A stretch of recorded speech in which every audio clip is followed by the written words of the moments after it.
Hello, welcome back to Monster Hunter 3 Ultimate. Going through and doing some high rank stuff, I guess. This is probably the urgent that I finished unlocking last time. Why, hello there, Hunter. You just can't stop talking to me, can you? I guess I do have that certain special something. Say, I bet you're up for a change of pace after hunting all these subspecies. You game for a different type of game? Your mouth says nothing but your eyes say yes. So just for you, ta-da, a request to hunt down a regular monster. You'll be tackling a Plesioth, and here you thought you'd hunt nothing but subspecies from here on out. Surprised? So what exactly are we dealing with here? Pardon me while I crack open my in-depth and kind of heavy guidebook. Plesioth live near water. Also, they absolutely love frogs. Do you think they love frogs to eat or just, you know, in general? Anyway, happy hunting. Plesioth. A great reason to end the Let's Play here. Okay, thanks everyone for watching. Goodbye. No. I'll go hunt it. I'll do it. I don't wanna, but I will. No, I don't really have a strong recollection of hunting Plesioth in this version of the game, namely because, like, that little hint there gives you, in previous editions of Monster Hunter, you need a frog to get Plesioth out of the water reliably. But I think, right, because of how things work here, doesn't matter. I can swim. So I don't know, we're gonna see. We're also gonna test how reliable this armor was going to be against this rank of high rank monster. It could be totally fine, and it could be awful.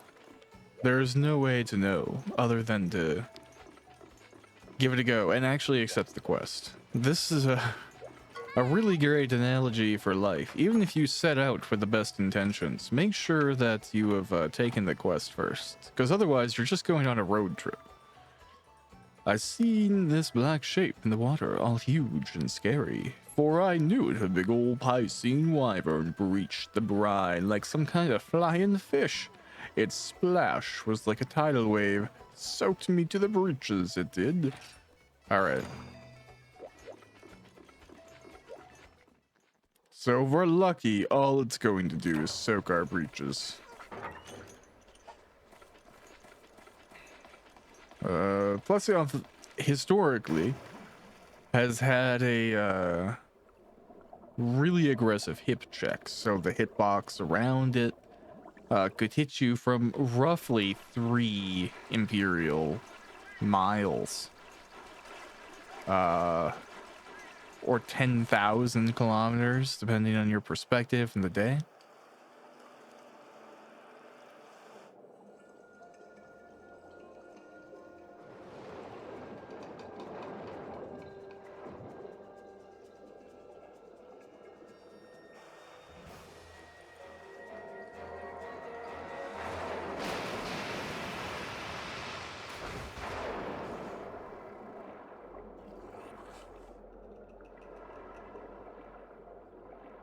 Nice.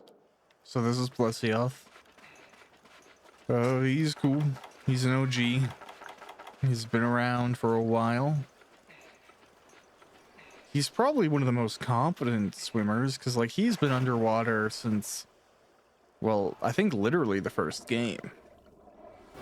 But this is the first time, really, you would be able to fight him in that, you know, medium.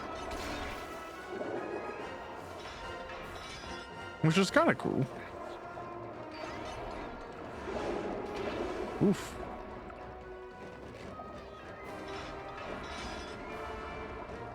I'm actually, like, right now I was working on a project for, like, tabletop role-playing games and D&D and that type of thing.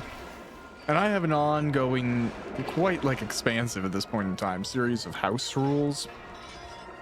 And just, like, systems that every now and then I'll let players, like, fool around with, or that I think would be fun, or independently I just use because it's an element of like the world building. Like I have one setting that is very much based on like a feudal Japan, the age of like daimyo and stuff like that. And that era, I also have a mechanic that accompanies it, which is allowing you to create like your own kind of magical teas, and different teapots of different sections that allow them to hold more ingredients, and like you can brew up a pot that'll give you like some different temporary benefits. One of these mechanics, separate to the tea thing, is like harvesting monsters and then getting different parts. But I've always found one of the things that, you know, Monster Hunter is pretty egregious with, but MMOs can be in general. You know, World of Warcraft, from when I played it, comes to mind as well. Because like you can have, like, hypothetically, we'll take even WoW for an example. I remember like an early quest. Now I don't know if this is exact, but it's close enough, where you had to like go hunt boars and you're looking for livers or something, right? And you don't have a guaranteed drop rate on the livers. So you can go and potentially hunt like 10, 20 different boar and then only get 3 livers.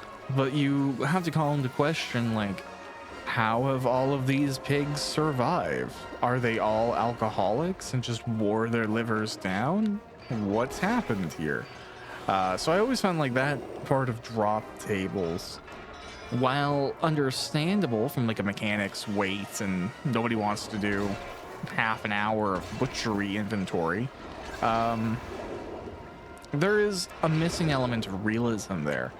So I feel like, you know, you can kind of offhand some things, like, you know, how much meat you get off of something. You can approximate that based on a certain value or a very specific ratio. But when you harvest a big monster, like say a dragon, for example, right? If you're harvesting and fighting a dragon and you beat it, you're not just going to get like 2 scales. You're probably going to get a series of things, like all of the claws, all of the fangs. You're probably going to get tongues and eyes and stuff like that. And that type of thing, I feel like, should be standardized.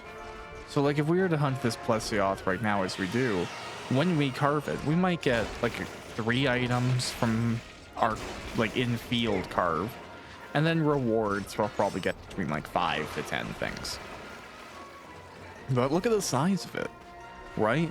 Like in all reality, we should probably get enough armor to make, or enough materials to make 2 full sets of armor, potentially. Now, you could argue away, and I think that this is valuable for balancing, that the process of slaying it damages a fair amount of what would be otherwise usable material. And, you know, that could be standardized as a certain percentage. I think, like, if you were into a very granular tabletop experience, or you were automating these calculations as part of a video game, you could have different weapon types deal different, like, whatever, I don't know, endurance, vitality damage, quality damage, something like that. That means, like, while you're damaging health, you're not damaging the overall materials that you can harvest. Some things would probably be better than others. Like an arrow is probably better than like a great maul or something.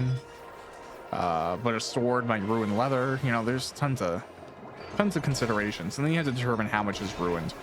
But I don't really think most tables would have fun sitting there being like, well, I used this and then I did this much damage here, so we probably have at least 2, you know, square feet of usable material. Like that's not enjoyable either. It's one of the biggest things that I'm always struggling with, like representing reality through a rule set, while also remembering that it's supposed to be part of a game, that a mild suspension of disbelief is acceptable, and it's supposed to be fun. It's like fun reality. right? Like you play a video game and maybe, you know, the guns are really weighty and you have to be really precise with them. But if you shoot somebody in the head, they instantly die, or more or less always instantly die.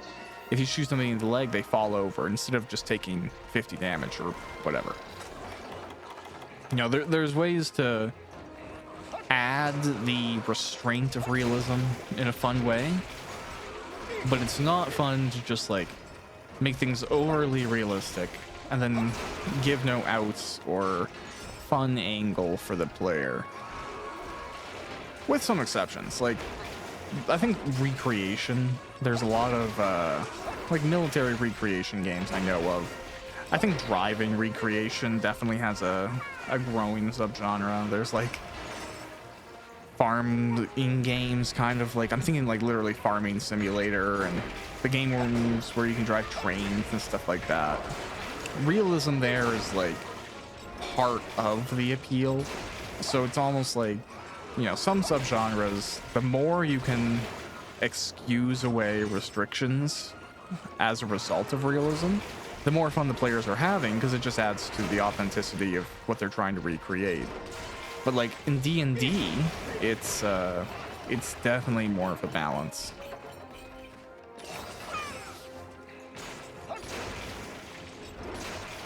And the balance probably sways percentage-wise depending on what type of table you have. Like, I've run a lot of tables over the years, but the one I'm running right now, I would say is much closer to like a Critical Role style of table. That's like how the players are interpreting the game. So there's a lot of in-character, intra-character interaction, and that's fine. But it probably means like a super comprehensive accounting system would weigh down the engage in role play that the players are looking for. Whereas if you have a table of people who are like, Pathfinder 1E wasn't crunchy enough, let's add more numbers to it, then, you know, maybe you can start doing calculations for how destroyed material is and stuff like that. But I feel like the balance is, and what I'm kind of striking, is that there's a certain rarity on some parts. So some pieces have a chance to just not show up at all, but they're non-essential parts. So you could consider that like a pearl, or a pearl analogy for something. It may not be an exact pearl, but it could be, you know, not all monsters have this inflated gallbladder that has the special chemical solution growing in it. You know, only some that have lived long enough or healed an injury in a weird way, or whatever world building reason, right? The pearl analogy is a good way to look at that, I think. And then size, you know, maybe some parts only develop if a monster grows to a certain size. Maybe if it's too small, you know, you would never be able to get something. So having and accommodating a system with a scale like that, I always feel like that just adds to general interactability. Like having something that can go wrong, or adding an X where you would add a static value, I feel like that always adds a level of like, I don't know, realism. It feels more fun.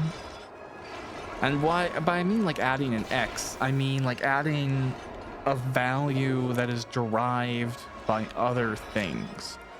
So, you know, the size plus whatever, or is modified by this thing, how old it is, or whatever it is. Like, it doesn't really matter. I think anytime you're allowing a value to be based on different variables, instead of just going this value is always 2, you give yourself one more toggle to kind of play with. And as a DM, and like especially when you move into creating more serious homebrew and trying to like design game systems, that is where you get a lot of enjoyment, I feel like. You know, a base system is great, and that is the glue and the rebar and the concrete, but you also want parts of the thing that are, you know, big screen doors or customizable parts or things that can open up and change or whatever. The more somebody can do in the space, while it still retains the identity of the space, I guess. Like, if you have a kitchen and you have an island there, but the island can move on a track or sink into the floor, you know, you just open up more ways people can use that same thing and more different types of fun you can have. Whereas if you only have one layout of something, that's all it can ever be. And you can do a lot of things with one thing, but it is inherently a smaller list. And that's what I'm trying to create, because I think as well in D&D, you don't want total randomization, because then it just feels to me like slapped together. If you open up, you know, you're adventuring like a dwarven tunnel or something like that, and you open up a chest, and that chest is on a randomized loot table, and you get like some elvish boots of speed. Sure, you could as a DM go, oh yeah, this is trophies from an old war or something like that this person must have kept as a family heirloom or a reminder or trophy. But inherently, I think, you know, it's more rewarding to put something specific somewhere.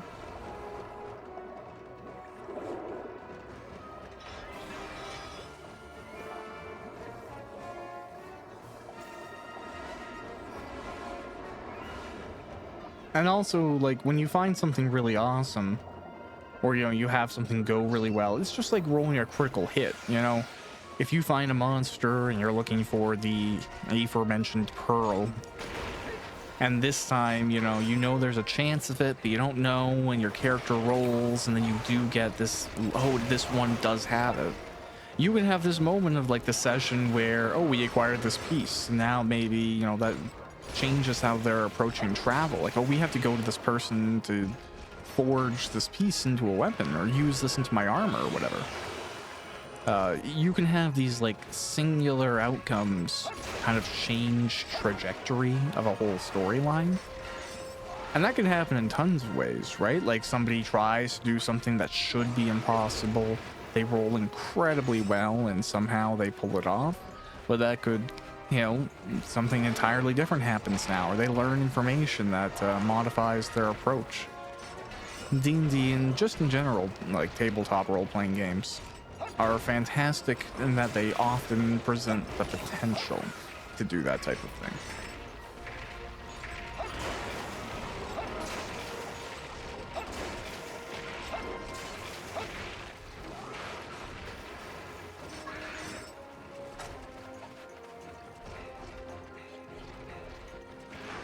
But it is important, like, again, with most things, to keep it in check and consider your audience. Like, as much as I love adding a derived value, I think even for myself, it would probably be frustrating if something was, you know, requiring of calculations that it itself looked like an algebraic statement, you know, x plus y equals z times 2 or whatever. Like, that could be cool, but most parties and most players probably wouldn't appreciate that. And it would veer away from, like, adding a degree of interesting reality and randomness to your interactions with this system, to a downright, like, what am I gonna pull out of the bag of random crap today? Too much randomness makes it just feel like you have no input or control, and you're really just rolling the dice every single time. And in a game that's largely about, you know, rolling dice, you want that to feel meaningful. You never want somebody to be like, oh, and another one, if at all possible.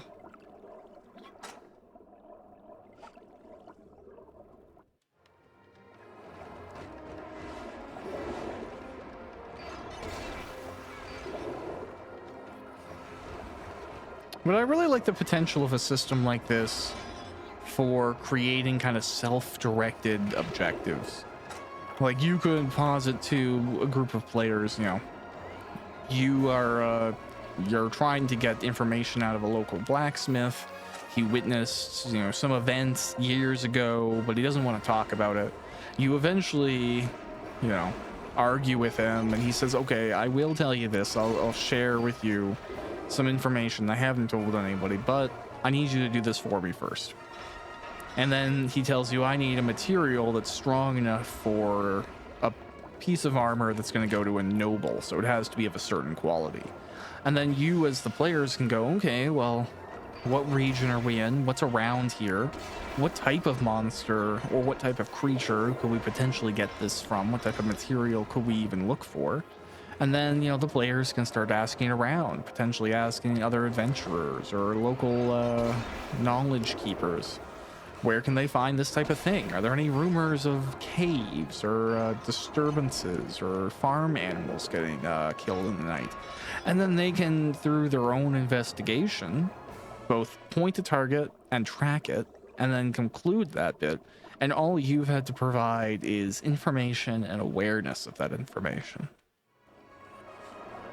So I love the potential future state of like creating a system like this. But it's all about like how much people take it into and interact with it. Like I have a few different systems that, because I've just been creating and writing D&D and TTRPG stuff for a long time, and I have another system that I've continued to build and is getting comprehensive, but isn't 100% yet, and it's a system of alchemy. So how to handle different materials, catalysts, and preparing them in different ways to garner different results. It's similar to the tea system, but I have them as distinct because I feel like the culture of that world would be offended by saying tea making is alchemy. They would be two distinct arts. And then they do have different benefits, right? Even if maybe there's like a slight overlap in things. I was hoping he was going to run up here because he did before, but I don't know, whatever. Oh, I'm going to get got. I mean, it's not going to kill me. It's just kind of annoying. Bro, I am just trying to sharpen my weapon.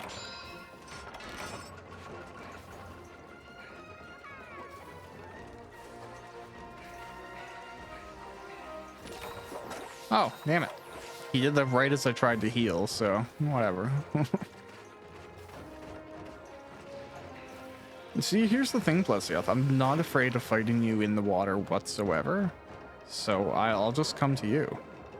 Then you start limping away. What is this? What game are we playing here, bro?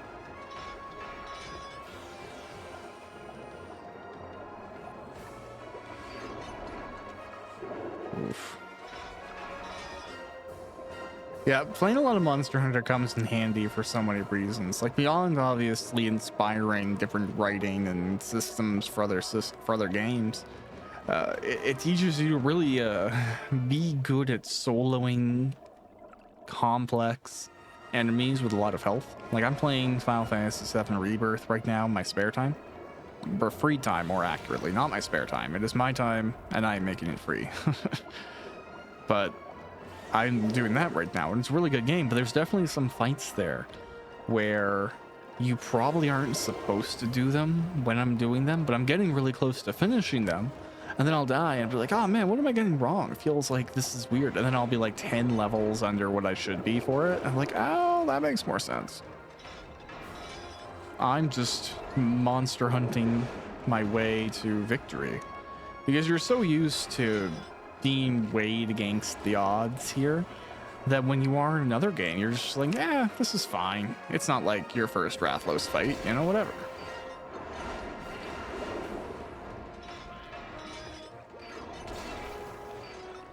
Although I would say there's too many good games out right now. Like, I recognize as of right this moment, Dragon's Dogma 2 has some performance issues across the board, but I think the game is so good that reviewers can't help but be like, it's still one of the best games of the generation, I think. Like, damn it. That's how good the game is when it runs like crap, apparently, on some PCs, and the PS5 experience is like 30 FPS at times. Even then, people are like, it's so good. Which I think is a good mark, but I don't even have time for it right this second. I bought my copy because I just wanted my hard copy of the game as soon as I could. So I have it, but I'm probably not going to open it for a little bit. And then like Dawn Trail is coming out. We just got the release announcement today. So it's like, oh man, 3 months. I'm going to have to install a toilet onto my chair. Just not gonna go anywhere. It's not very polite imagery, so I apologize for that. But it is the truth. You know, I love me some Final Fantasy 14.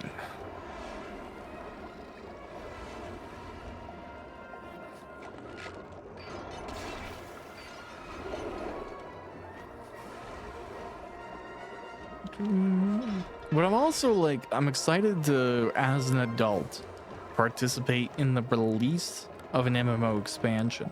Because I've played WoW, and I played 10 dozen different free MMORPGs over the years, and like RuneScape back in the day, and I've been playing 14 for what feels like 2 years now, or maybe more. And I've really enjoyed the game. But even when I started, Endwalker, which is the final expansion of the first arc of the game, like, it came out as I was kind of playing for a little while, but I was nowhere near that content. So while the game had people joining and playing, and I was like logging in through the queues of people trying to get to that expansion, it had nothing to do with me. I was like pulling all of these people into low-level dungeons so I could beat the story. And that was interesting, like kind of to my benefit, because people were probably like playing the game, so it was easy for me to get stuff and do things. But I wasn't with them going through the new content. I've kind of got it now that I've caught up when patches come out, and I can play all those quests as people are doing it. But I don't think it's the same as a full new expansion. So pumped for that. Just as well, this Bless the Auth wasn't too bad. It's the nature of high rank quests. They're just going to start taking longer now. I've done a few of these Monster Hunter Let's Plays at this point in time. And when you hit high rank, it does become from like 3 to 5 hunts a video to maybe 2 to 3, depending on how things go.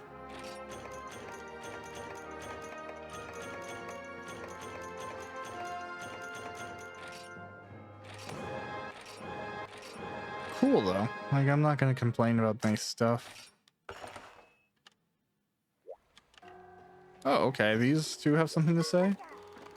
Oga. On previous adventures, Cha-Cha finds Shaka a fabulous gold mask. Sparkle. But Cha-Cha triumph short-lived. Fire-breathing wyvern shock attack Cha-Cha. Then its steel mask Alaka. Insult to injury. Naturally, Cha-Cha put up fierce fight. Still, me not able to reclaim Mask Alaka. Not Cha-Cha's fault. If Klutz Kiamba hadn't stumbled in Cha-Cha's way, me now be proud owner of Mask Alaka. Hey, but Cha-Cha regret nothing. Me great folk hero of Shakalaka. Cha-Cha no dwell on past. Instead, me busy brain thinking new mask thoughts. Cha-Cha create much and many Mask Alaka. In fact, recent walk down memory lane give Cha-Cha new mask idea. Oga, inspiration to strike Cha-Cha. New Mask Alaka idea sure to steal Hunter's heart. Mask enables grand theft automatically. Make Shaka stealing materials easy breezy. Cha-Cha leaves plan with village chief Child. Junior. You already see them? If not, go have look. Oh god. Yamba. Before Kiamba come to village, Kiamba used adventuring skills to find the ultimate mask, but then fire-breathing wyvern stole mask and flew away. Okay, you guys are telling the same stories a lot of the time. Cool. Hey, bro, you have a new mask plan? Great, I'm glad. Oh man, do you have more stuff? The social event, the Yen Moran has shown up in the Great Desert. Symbol of prosperity, they call it. Hey, it works for me. But we'll need to build some seriously sturdy dragon ships to take that thing down. I've made a list of everything we need. Try to find some time to get this stuff. It'd be a shame to miss the big Yen Moran jam. I didn't realize that was going to be a thing. So, yeah, that's going to be sweet. Worth Doing? I may well build Yen Moran armor. Oh, it's you, Hunter. Perfect timing. See, I was fishing in the Moga Woods the other night and I reeled in a Plesioth. That means you're sure to see Plesioth in the woods at night too. I always suggest you check the Moga forecast before you head into the woods.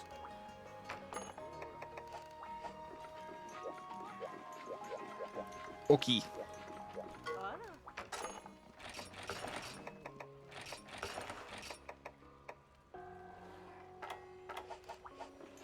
I probably have a few things to drop off here. Plus the off head, scale. Oh, you know what? I can probably take some of those potions.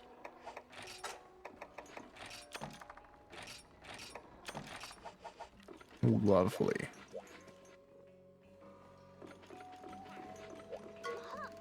Hiya, Hunter. Congrats on the Plesioth hunt. It turns out you can actually fish out a Plesioth by using a frog. Did you give that a shot? Why didn't I tell you sooner? What part of it loves frogs did you not understand? Let's save your gripes for later. I just got word from the guild that Cadius has knocked the whole ecosystem out of whack. New subspecies are running amok. Sighting after sighting keeps rolling in. These monsters aren't going to hunt themselves, so we've got our work cut out for us. Okay. Yeah, I haven't, like, a G rank is usually pretty brutal. So, if I beat the whole of the single player, I'll be happy, but we still have a lot to go there, so. Ooh. Few different options.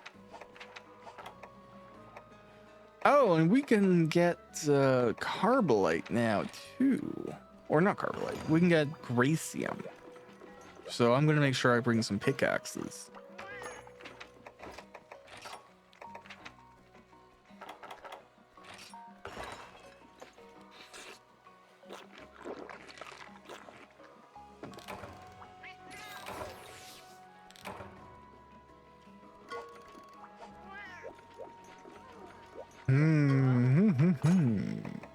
Okay, I think we're okay.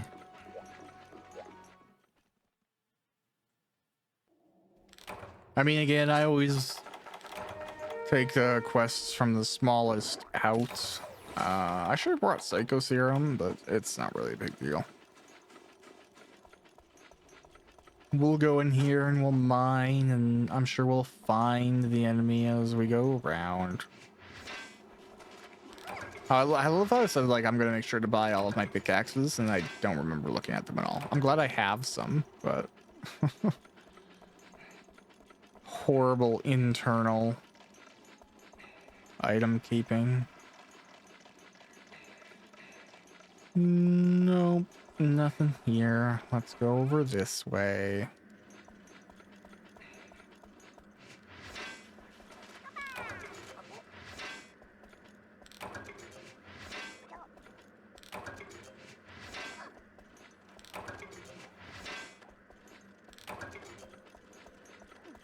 Yeah, it is what it is. I didn't expect to get them all from one spot or in one quest. And this weapon is pretty good, but yeah, it'd be nice to be working on another item.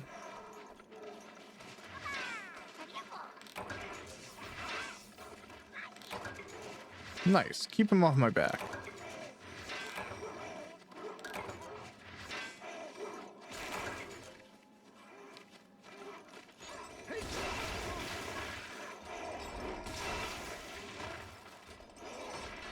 Nice.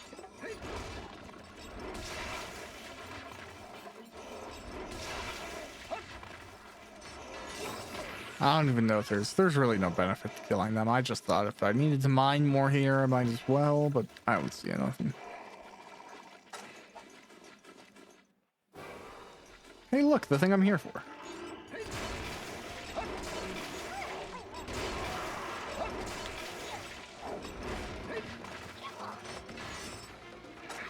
Well, I mean, I might as well just go and mine really quick.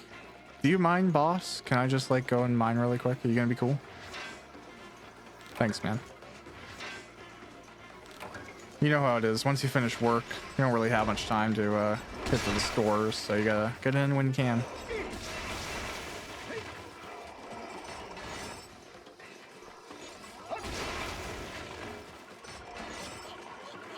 Oh, darn it. Now there's too many dead things in front of my mining point.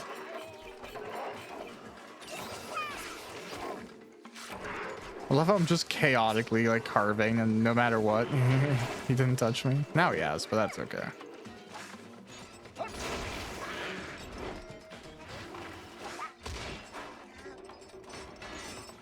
Kiamba, you have to block those things, otherwise you're gonna fall asleep.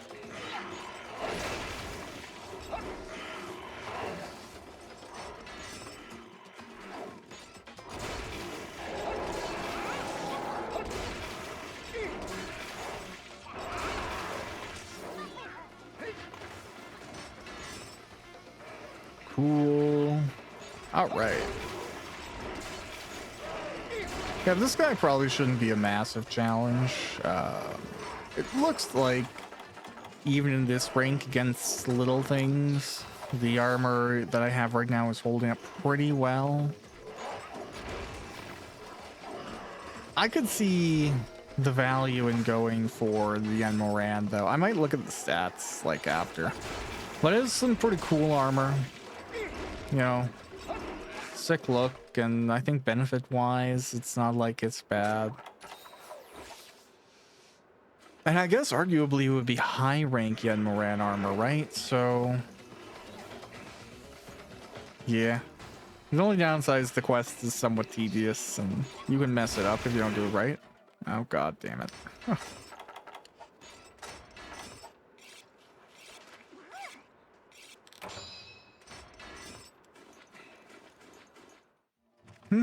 Okay. Yeah, today I'm recording on like a Saturday. And it's a pretty chill day, but it's very snowy here, so the tundra, like, that's exactly looking out my window right now. It's actually been snowing for probably, I think, 3 or 4 days, almost without break. There have been limited windows of no snow coming down, but for the most part, it's been continuing. And I've been shocked by the amount of snow. Like, I'm Canadian, right? So I expect it to get cold. It's not just like, this is the first time I'm seeing it. I'm like, what is this white powder falling from the sky? Is this the end times? Like, no, I know snow. But even then, usually here, you know, you'll get like a big drop, maybe, you know, a few times in a week, if it's really bad. But to just have continuous, ongoing, no stop, that is still notable, and it's fascinating because it's getting really, really tall. But it's also fun because I have a dog that loves the snow. So the amount of, like, you know, fun videos of him just barreling towards you in the snow up to his nose and white, that's pretty adorable and hilarious.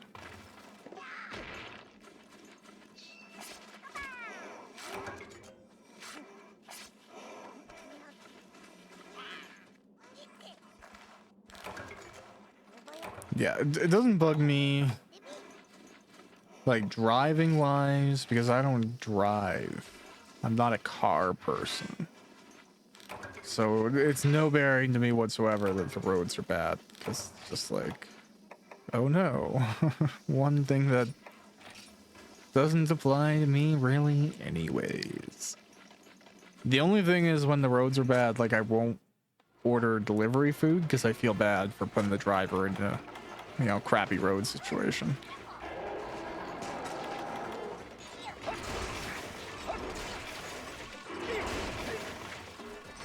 But that's really like this with food. Sometimes, like, you know, you order something delivery and you can't help from when you ordered something to when it gets delivered what the weather is that day. You can't hold yourself responsible for that type of thing.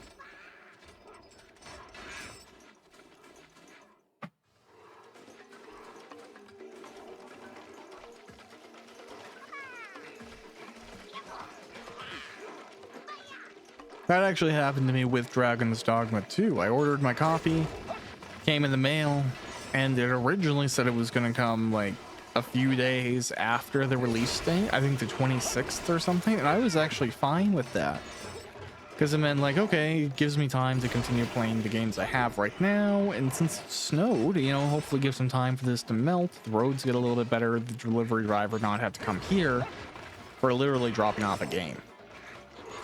But it came the day the game released, which, while cool, made me feel bad because it was also like the day that a lot of snow was dropping. So, poor delivery guy.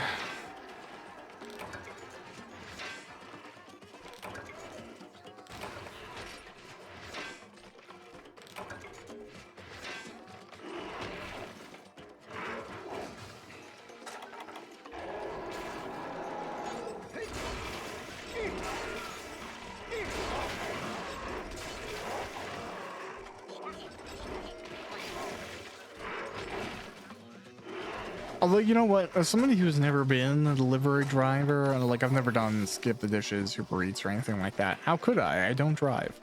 But I would be curious their opinion on people not ordering when the weather is bad.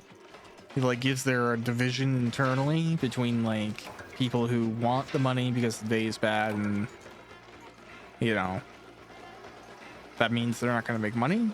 Or is it like a safety first? I don't want to drive because it's crappy. People keep on ordering and that's bad. You know, where does the majority of those people fall when it comes to that role?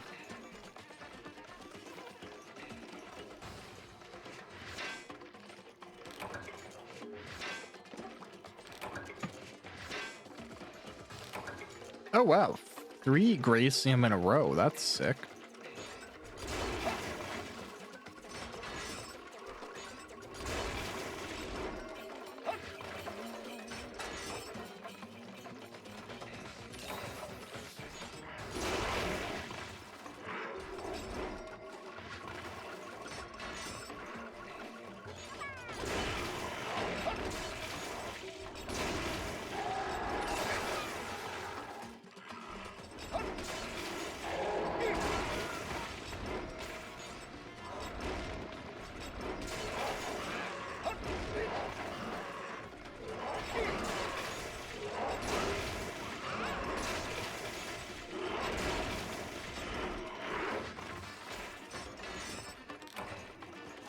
Oh, warming has gone away. That's not good.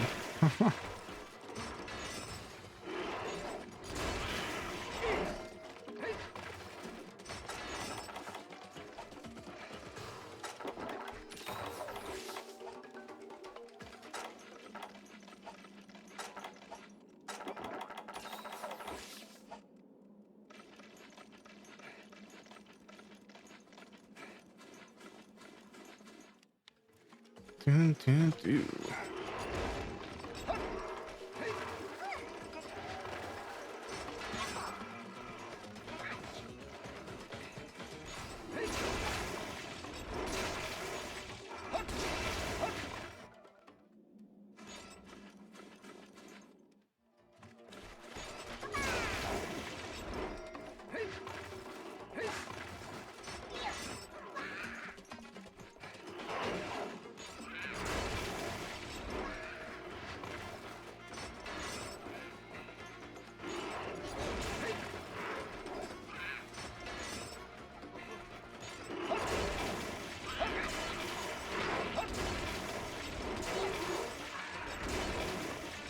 My mind tells me this monster should be close to dying, but that's the high rank health difference, I guess. Plus, I'm not really using the best weapon because I deal water damage.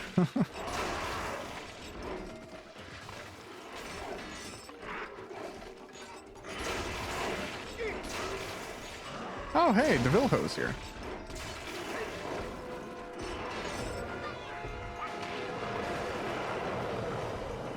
And I actually dived out of the way of the roar, so good for me.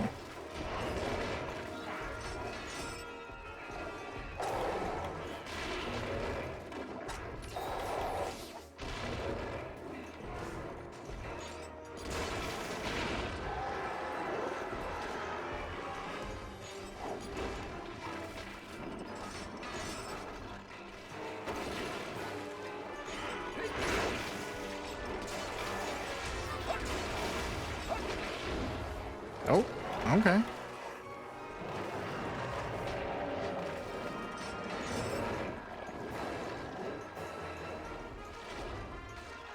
I'll just go over here really quick.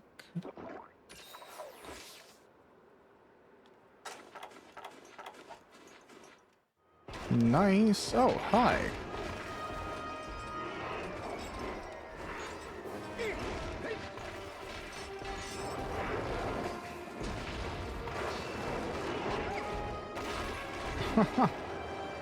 All right, you beat up the baggie over there, Devilho, for me. I'm just gonna do this buying really quick.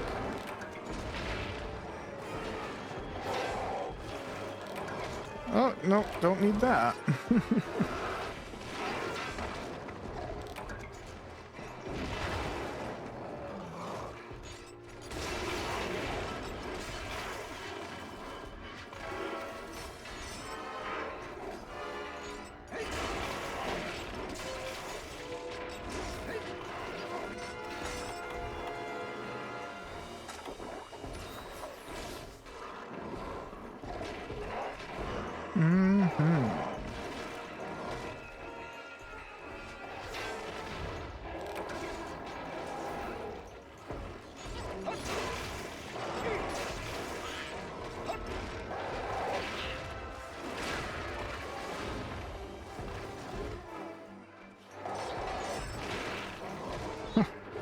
Yeah, just trying to keep my focus on staying alive here. There's a lot, definitely a lot happening. Oh, I could cart here.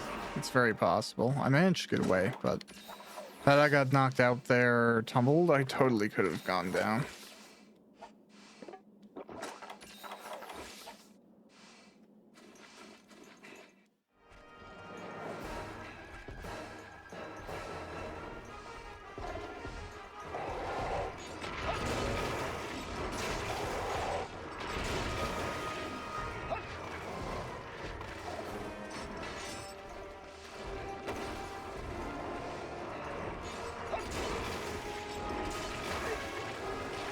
Okay, and away he goes. I think to the area over here, right?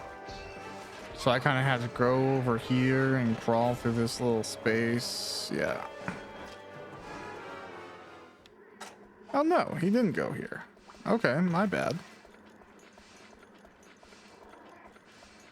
I would have thought that would be the case, but actually, I guess it makes sense that it's not.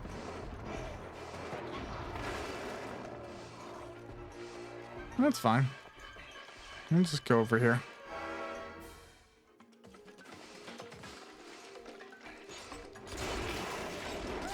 There we go.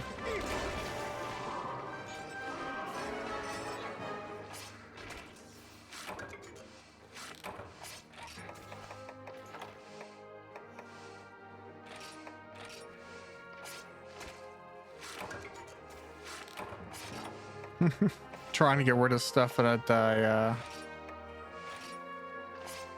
probably don't need. I don't know. It's tough to say. Let's go see if we can get some more Gracium really quickly.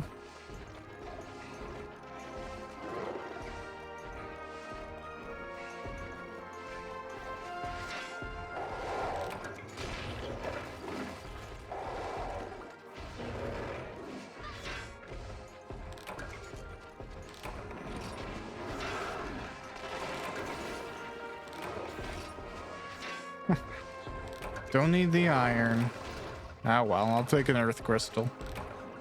Worth going for.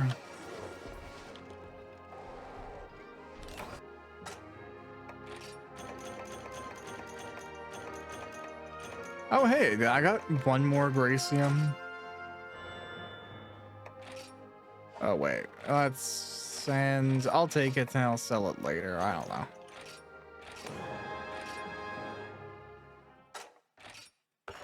Nice. Hey, bro. Can we upgrade my Ravager blade? We can. Oh my god, I'm so proud of it. I don't need to equip it now. Ooh, we can start getting, or potentially get some white sharpness. Oh man. Or even just blue is amazing.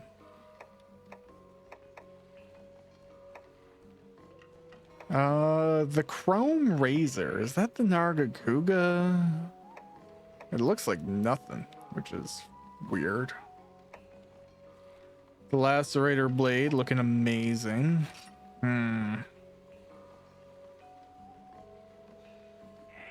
Fusium, Barioth, Eltalites, or Giganox, Fey Wyvern Gem, Meldspar Ore.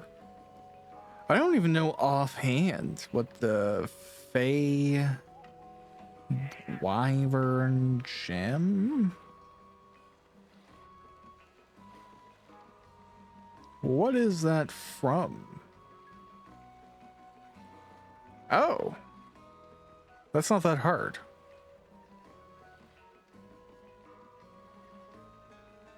If that's correct, then you... Oh, okay, I got it. It's from G rank. Ha ha ha.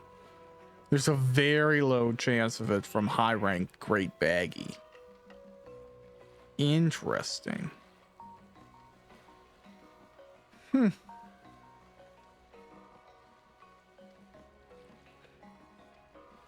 But Chrome Razor is obviously pretty strong. Lacerator Blade, I feel like, has some great potential.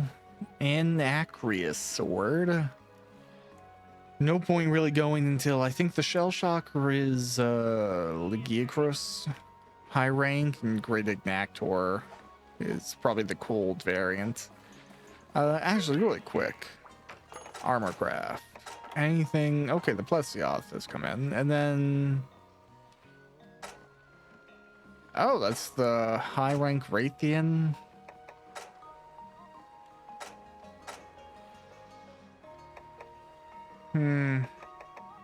Yeah, it definitely, my gear is starting to get outclassed, even as it's upgraded by stuff. We'll definitely see how far we can get. Oh, hey, there's something I need to tell you. Great Baggy have started showing up in the Moga Woods at night. Expect to run into them from now on. Get into the habit of looking at the Moga forecast before going to the woods, and you'll be fine. You'll be fine. Nothing to worry about at all.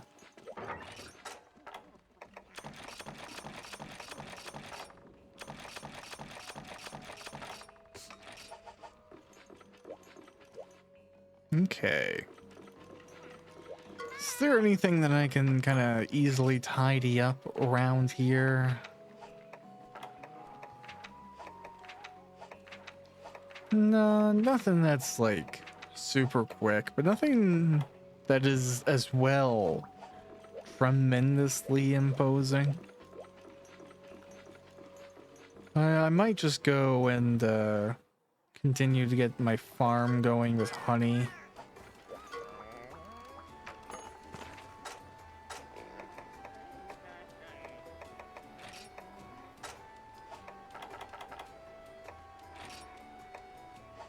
How many of these can I do? I can do 10? Yeah. And then I'll go and hunt something in the Moga Woods day just to quickly get some points. And I think that'll be it. It's not too bad. Right, I need to go get some stuff. You can get busy bees from the trader guy. And that's how you enrich your honey creation.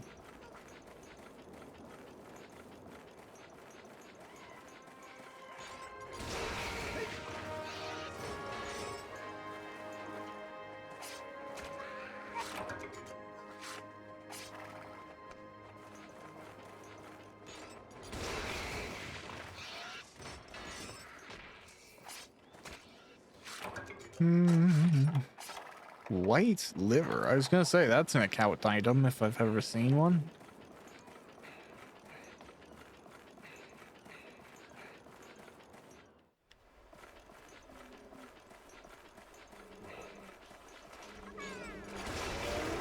I don't even know if this thing is gonna give me that, I'm just gonna go see if it'll give me that rare drop, the larger size dung. I don't know if I need it for anything else, but I saw the monster. Why not try?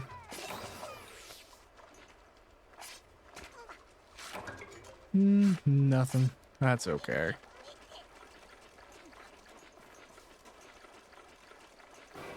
Oh, hey, look. Today's sacrifice.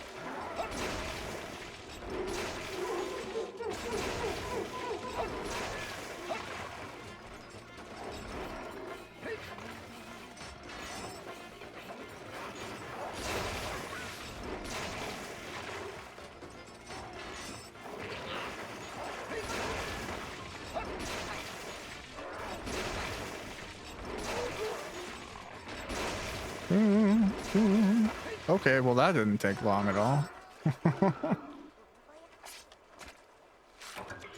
But I guess, you know, you can't complain about making good progress. We can go turn this in now. And I should remember that I can actually just teleport back to the village. Return to village. Great. Hey, bro. Let me get a hunt report. Great.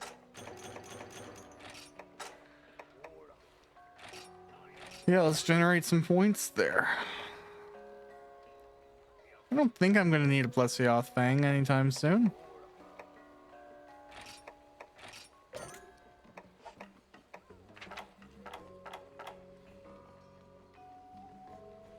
I mean, I don't really even want to make the mask, but I'm down to just, like, complete the thing. Cool. Okay, let's buy what we need for next time around.